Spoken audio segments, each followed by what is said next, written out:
ये I think मैं रस्मन गाता हूँ। ये चीज़ एक ऐसी है, it's become a ritual for me, because ये पर्टिकुलर बंदिश जो है वहाँ से जुड़ी है जहाँ हम लोग पले बड़े।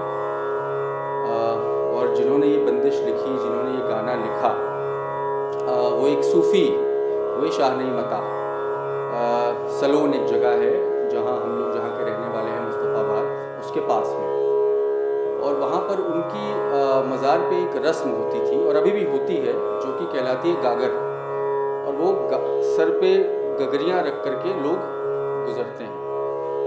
और इसका पूरा मकसद ये है कि जो पाप की गगरी है, जब इस लाइन में आपने सुना कि वो कह रहे हैं कि मेहदी गगरिया उतारो नईम की, तुम ना उतरी हो तो केहू ना उतारी। यानी मेहदी कौन है? मेहदी जो शाह नई मता, जो सूफ़ी हैं, उनके भी पीर हैं।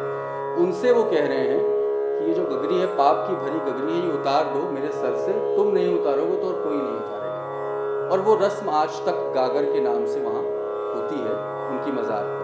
आई मीन बहुत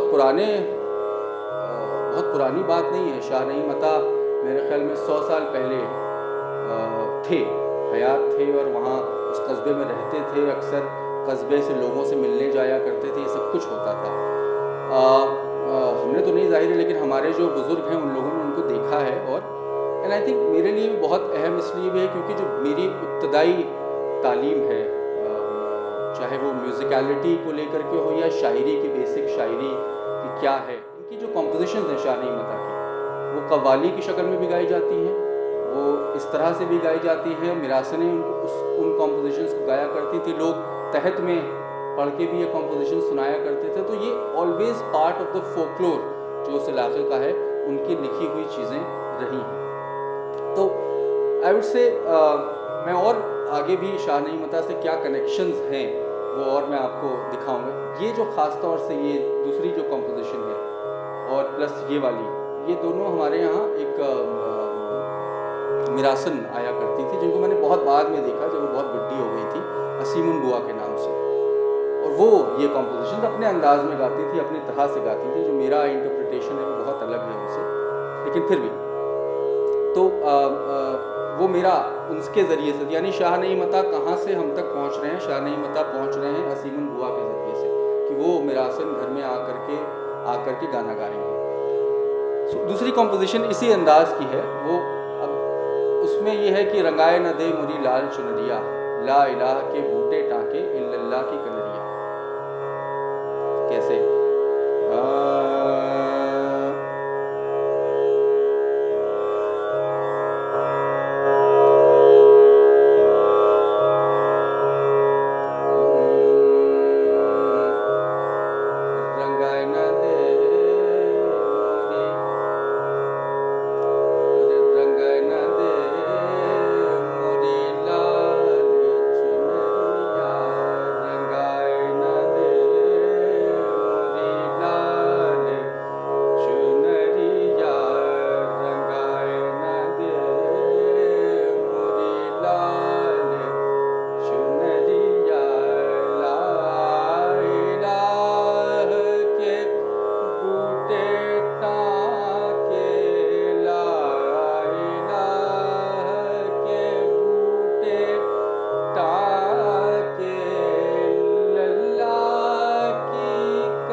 कनेक्शन है शाह नईम अता का, जो कि वो है कि कव्वाली का, ख़ास तौर से जाहिर है सूफ़ी मज़ार है तो कव्वालियाँ तो हमेशा वहाँ तो। और एक बहुत बड़े उस्ताद जो गुज़रे अब्दुल रशीद खान साहब, जो कि ITC SRA संगीत रिसर्च अकेडमी कलकत्ता में गुरु हो गए।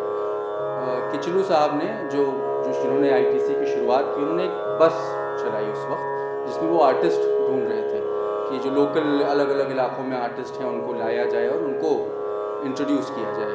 तो इनको उस वक्त अब्दुल रशीद खान साहब जब मिले, तब उस वक्त वो 96 बरस के थे जब किचलू साहब को मिले, और इनको यहाँ से वो ITC SRA लेकर के गए और वहाँ पे इनको गुरु बना के बिठा दिया, और ये उन्होंने गाना सिखाना शुरू किया। लेकिन ये कौन है अब्दुल रशीद खान साहब? अब्दुल रशीद खान साहब वो हैं जो शाह नईम अता की मज़ार के मुरीद हैं, यानी जब तक ज़िंदा रहे। अभी आई थिंक मेरे ख्याल में 1-1.5 साल पहले की बात है जब रशीद खान साहब का इंतकाल हुआ है।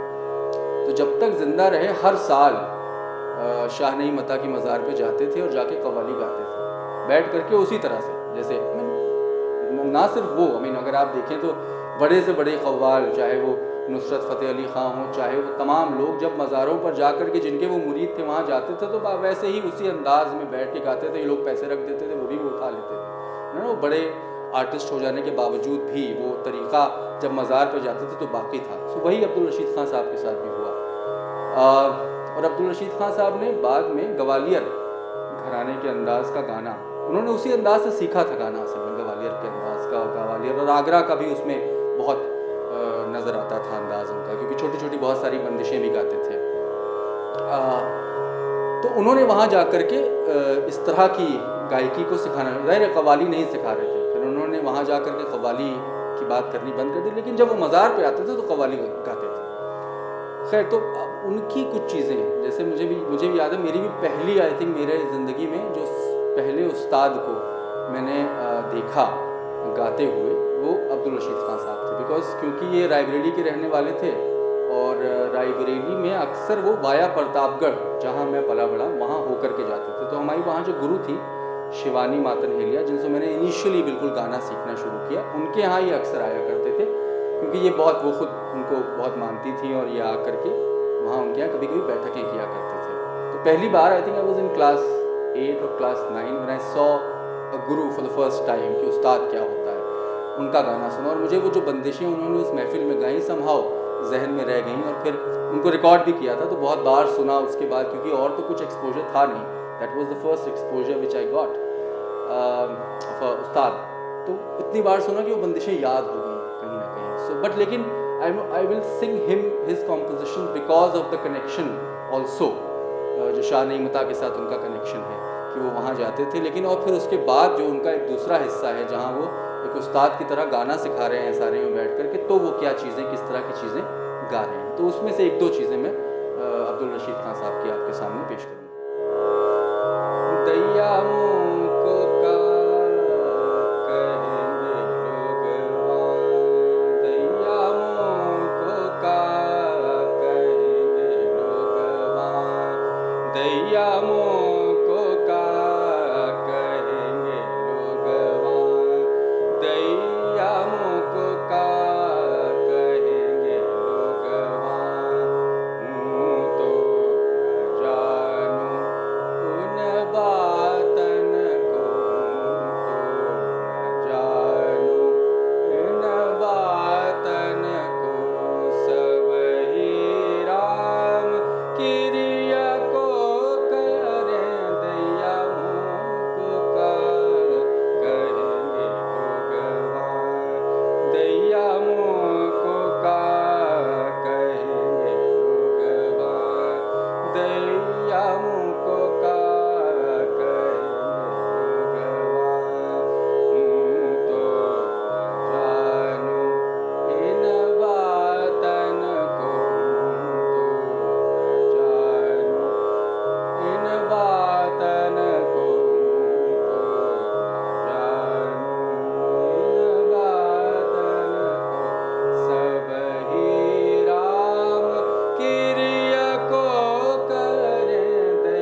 दैया मोको का कहेंगे लोग, दैया मोको हूँ तो अचपल, अब चुप रहता हूँ तो अचपल, अब चुप रहता हूँ तो अचपल, अब चुप रहता हूँ तो अचपल, अब चुप रहता हूँ।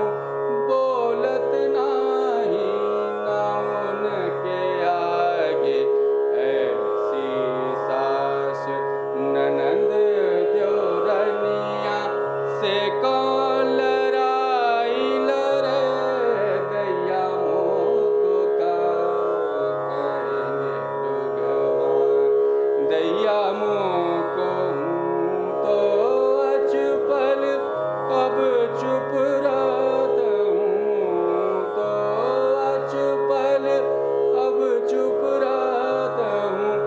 बोलत नाही ना उनके आगे, ऐसी सास ननद देवरनिया से कौन लड़ाई लड़े, दैया मोको का कहेंगे लोगवा, दैया मोको का, दैया मोको का, दैया मोको का कहेंगे लोगवा।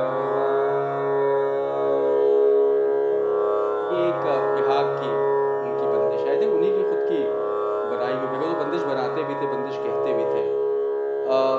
उसके अलावा एक और है जो कि पुरानी बंदिश है, जो वो जिन्होंने उसी महफिल में मुझे याद है वो बंदिश गाई भी। खमाज में ये बदी हुई बंदिश है, एक ताल की बंदिश है।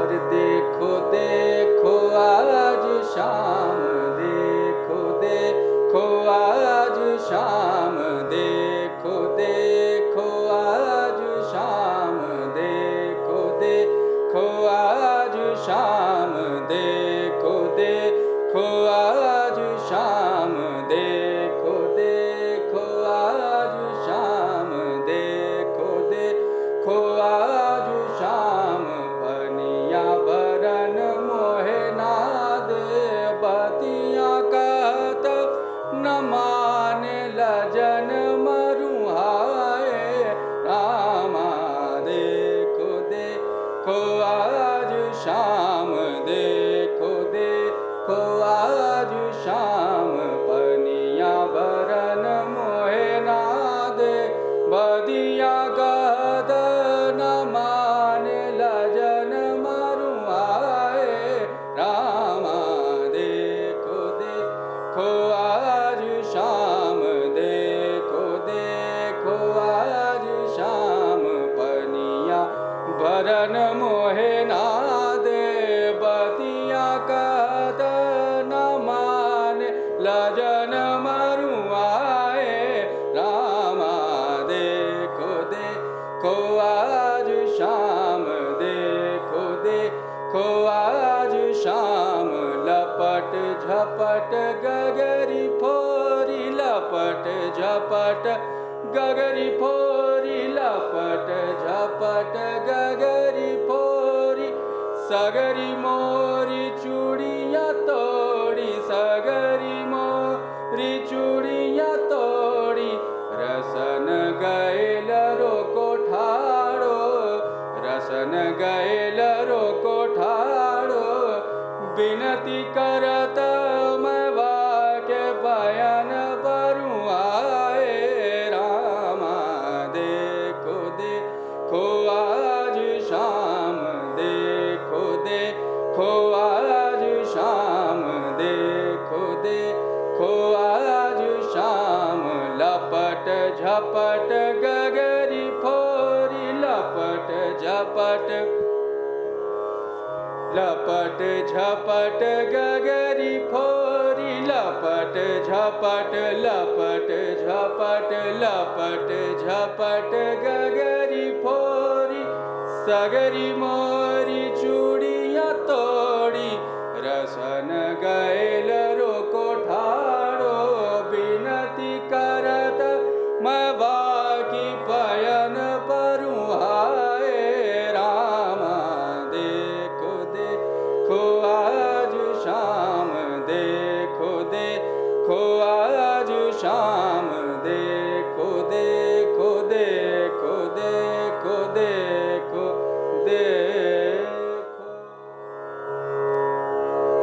गज़लें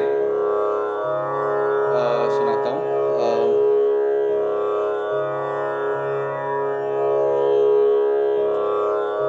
एक दूसरी खातून है जिनको ज़ाहिर है मैंने अपने घर में औरों की आवाज़ में सुना, उनके रिकॉर्ड्स सुने और उसके बाद फिर उनके बारे में बहुत कुछ जाना और समझा। बेगम अख्तर मेरे ख्याल में ये भी एक और ऐसी आवाज़ है जिसको सुन सुन के हम लोग सब हमारे घर में मुस्तकिल बजता था, हमारे अब्बा गाते थे या और तमाम ऐसी चीज़ें बेगम अख्तर से मुताल्लिक़ हुआ करती थी। यानी उनके बारे में बातचीत होना या उनको लोग जानते थे उस ज़माने में, बहुत लोग हमारे घर में भी जानते थे। लेकिन I think again one of the foremost years जो शुरुआत का दौर था जब म्यूज़िकल सेंस बन रहा था और पैदा हो रहा, तब उनकी गायकी को अलग अलग तरह से सुनने का मौका मिला। तो उनकी एक चीज़ मैं आपके सामने एक दो चीज़ें पेश करूँगा।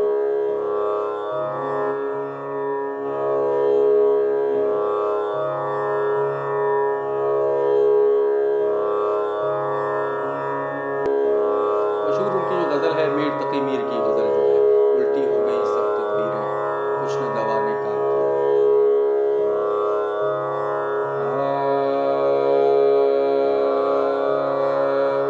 उल्टी हो गई सब तदबीरें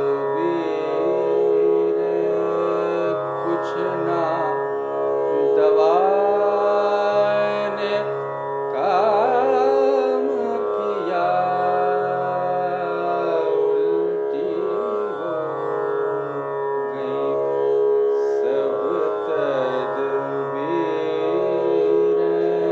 कुछ ना दवा ने काम किया। उल्टी हो गई सब तदबीरें कुछ ना दवा ने काम किया। देखा इस बीमारी दिल ने आखिर काम तमाम किया। उल्टी हो गई सब तदबीरें कुछ ना दवा ने काम किया। देखा इस बीमारी दिल ने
मजहब को अब पूछते क्या हो, ने तो कश का खींचा दैर में बैठा रे कब का तन इस्लाम किया उल्टी हो गई सब तदबीरें, कुछ ना दवा ने काम किया उल्टी हो गई। तो ये मशहूर गज़ल है मीर तक़ी मीर की। एक और चीज़ जो मुझे बहुत अच्छी लगती थी उनकी, देश में बंधी हुई छा रही काली घटा जिया मोरा लहराए है, वो भी मैं आपको सुनाता हूँ। छा रही काली घटा जिया मोरा लहराए है, छा रही काली घटा जिया मोरा लहराए है, छा रही काली घटा जिया मोरा लहराए है, छा रही काली।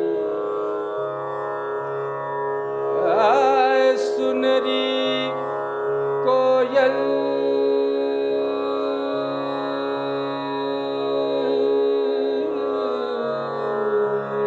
सुनरी कोयल बावरी, सुनरी कोयल बावरी, अरे तू क्यों मल्हार गाए, जा रही काली घटा जिया मोरा लहराए है, छा रही काली।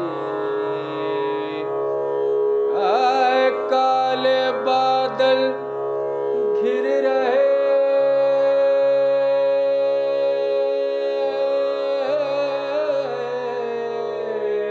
काले बादल घिर रहे,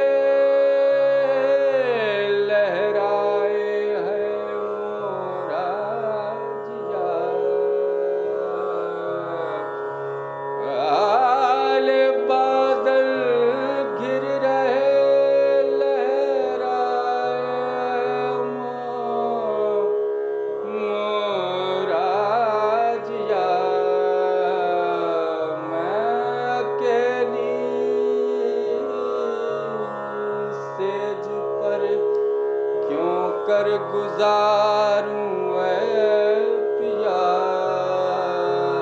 उस पे बिजली की चमक आफत पे आफत ढाए है, छा रही काली घटा जिया मोरा लहराए है, छा रही काली घटा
घटा जिया मोरा लहराए है चारही काली, घटा जिया मोरा लहराए है चारही काली, घटा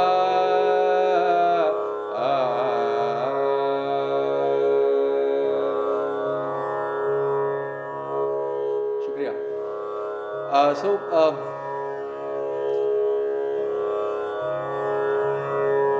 बस दो और चीज़ें जो बिल्कुल ही अलग फ्लेवर है, अलग ही रंग है। एक तो लखनऊ के ही एक शायर जिनको बड़ा परेशान किया गया लखनऊ में, यहाँ के रहने वाले नहीं थे लेकिन यहाँ के बस गए, जिनकी वो बहुत मशहूर यास यगाना चंगेज़ी, जिनकी एक ऐसा मौका हुआ लखनऊ में जब यास यगाना चंगेज़ी को गधे पे बिठा करके उनके मुंह पे कालिक पोत के उनको जूतों की माला पहना करके लखनऊ में घुमाया गया। लखनऊ के लोगों ने ये किया। ये वही तहजीब का शहर लखनऊ है जहाँ ऐसा हुआ, एक बड़े शायर के साथ ये किया गया, लेकिन उसकी वजह ये एक बहाना ढूंढ लिया गया। हुआ कुछ यूँ कि यहाँ खैराबाद एक जगह है पास में, कस्बा है खैराबाद, वहाँ के रहने वाले माजिद साहब हैं, मौलाना माजिद उस ज़माने में थे। तो इनसे, क्योंकि यास यगाना चंगेज़ी की एक बड़ी ख़ास चीज़ थी कि ये बहुत ज़्यादा मगरूर हो गए थे।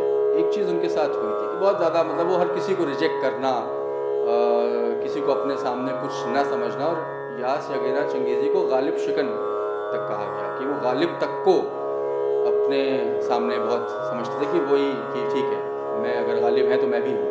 इस अंदाज़ का गालिब शिकन, गालिब के शेर को बाकायदा, गालिब के अशारों को बाकायदा क्रिटिसाइज़ करना शुरू कर दिया। तो बहुत लोग चिढ़ गए थे उनसे। असल में हुआ ये था कि शहर में बहुत लोग चिढ़ गए थे और कोई भी वो ये नहीं बर्दाश्त कर रहा था कि एक आदमी इतना मगरूर होकर कैसे। लेकिन जाहिर है ये तो एक बहुत एक ऐसी बात है कि अगर वो मगरूर हो गए थे या जो भी था, वो उनका एक इस तरह का कैरेक्टर बन गया था, लेकिन उनको पिटवाना, उनके साथ इस किस्म का सलूक करना वो ज़रा ज़्यादती थी। लेकिन उसके लिए बहाना कैसे ढूंढना, तो उनकी जो गज़ल मैं सुनाऊंगा उसमें कोई एक शेर ऐसा था जिसका एक बहाना लिया उन्होंने कहा कि साहब इन्होंने ब्लास्फेमी की है और इनको इसकी सज़ा मिलनी चाहिए, और एक फ़तवा जारी किया माजिद साहब ने, वहाँ से खैराबाद से माजिद खैराबादी ने, कि ये ऐसा होना चाहिए। लेकिन असल में बात कुछ और थी। बात ये नहीं थी, कोई एक डॉक्यूमेंट था जो इन्होंने नियाज़ फ़तेहपुरी के साथ शेयर किया, और बाद में वो माजिद देवबंदी से उन्होंने, नियाज़ फ़तेहपुरी ने इसका जिक्र कर दिया, तो माजिद देवबंदी इस बहाने को लेकर के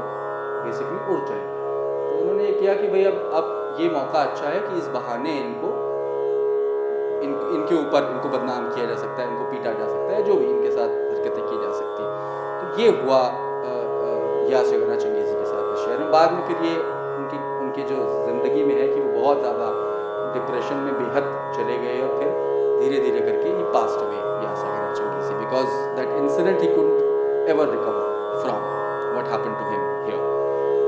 लेकिन उनकी जो गज़ल है जो मैं आपके सामने सुना रहा हूँ, उसी में कोई एक शेर था, मुझे पता नहीं कौन सा शेर है, क्योंकि देखिए वो महज एक बहाने की बात है कि ये शेर में ब्लास्फेमी दिखाई देती है। कौन ब्लास्फेमी की शायरी नहीं कर रहा है, हर शायर ब्लास्फेमी कर रहा है तकरीबन, मीर से लेके गालिब, तो सबके यहाँ में जो मीर का जो भी मैंने गज़ल सुनाई कि कशका खैचा दैर में बैठा कब का तर्क इस्लाम किया, ब्लास्फेमी नहीं तो और क्या है कि कह रहे हमने तिलक लगा के मंदिर में बैठ गए, इस्लाम हमने छोड़ दिया, ब्लास्फेमी तो कह रहे हैं ना। लेकिन अब आप किसी के पीछे पड़ जाएँ और उसके साथ फिर ये करना चाहें तो फिर कोई भी बहाना हो सकता है।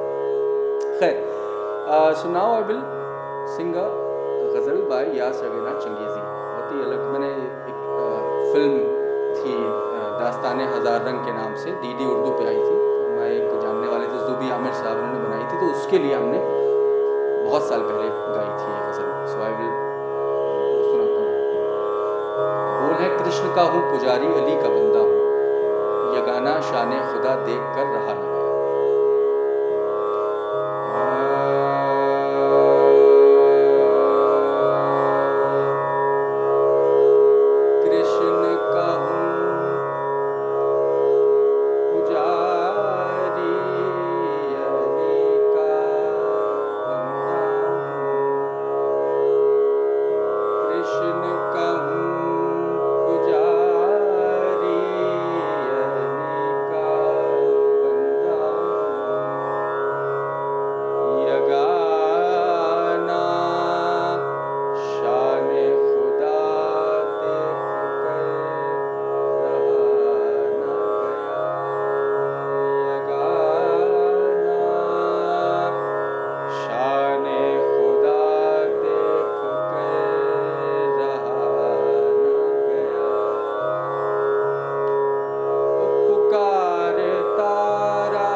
डूबने वाला पुकारता रहा, किस किस को डूबने वाला। खुदा थे इतने मगर कोई आड़े आ ना गया। कृष्ण का हूँ पुजारी, अली का बंदा हूँ, यगाना शाह आन खुदा देख कर रहा ना गया। ये है, ये दो शेर हैं उस गज़ल के। बस आखिर में एक बड़ा मशहूर कसीदा है जो कि मोहसिन काकुरवी एक शायर गुजरे जो कि काकोरी के रहने वाले थे। बात होगी 1860s 1850s की वक्त की, जब मोहसिन काकुरवी ने यह कसीदा कहा होगा। लेकिन उसका जो कॉन्टेक्स्ट है वो ये है कि जो बोल है वो है कि सिमत काशी से चला जानिबे मथुरा बादल, तैरता है कभी गंगा कभी जमुना बादल। खबर उड़ती हुई आई है मधुबन में अभी कि चले आते हैं तीरथ को हवा पर बादल। और तो ये सेलिब्रेशन हो रहा है इस तरह से, इसमें सिंबल है Krishna, Ganga, Jamuna, all these symbols. लेकिन सेलिब्रेट क्या हो रहा है? सेलिब्रेट हो रहा है प्रॉफिट मोहम्मद की पैदाइश इन अरब। सो कॉन्टेक्स्ट ये है कि पैदाइश प्रॉफिट की सेलिब्रेट हो रही है, लेकिन गाना या जो नज़्म है या जो कसीदा है वो शायर इस अंदाज में लिख रहा है कि सुमत काशी से चला और खबर उड़ती हुई आई है मधुबन में अभी कि चले आते हैं तीरथ को हवा पर बादल। तो ये मैं देश में बांधा था मैंने इसको बहुत साल पहले। So I will just present that to you and then this is the last composition of today for today's.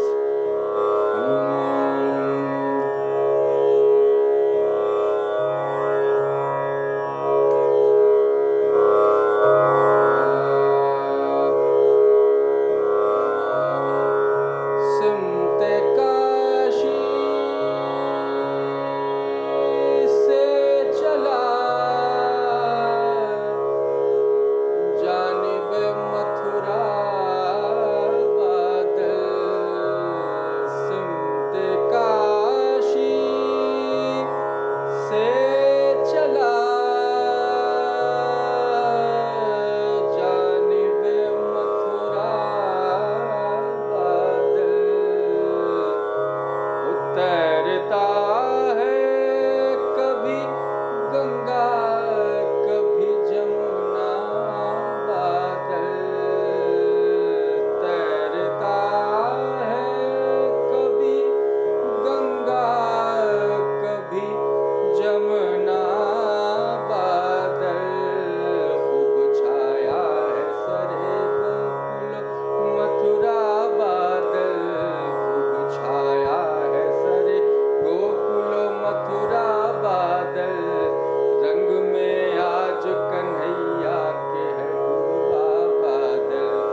इस शाम में जुड़ने के लिए आप सबका।